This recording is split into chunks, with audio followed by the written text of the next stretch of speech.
प्रणम्य शिरसा देवं गौरीपुत्रं विनायकं भक्तावासं स्मरे नित्यम् आयुत्कामार्थसिद्धये प्रथमं वक्रतुण्डं च एकदन्तं द्वितीयकं तृतीयं कृष्णपिङ्गाक्षं गजवक्त्रं चतुर्थकं लम्बोदरं पञ्चमं च षष्ठं विकटमेव च सप्तमं विघ्नराजेन्द्रं धूम्रवर्णं तथाष्टमं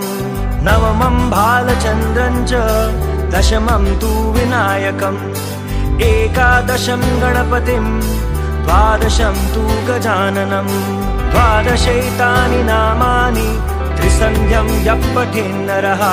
न च विघ्नं भयं तस्य सर्वसिद्धिकरं प्रभु विद्यार्थी लभते विद्यां धनार्थी लभते धनं पुत्रार्थी लभते पुत्रां मोक्षार्थी लभते गतिं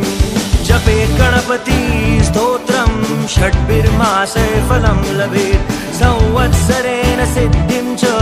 लभते नात्र संशयः अष्टभ्यो ब्राह्मणेभ्यश्च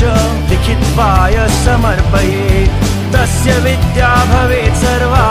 गणेशस्य प्रसादतः इति श्री नारदपुराणे संकटनाशनं गणपति स्तोत्रं सम्पूर्णम्।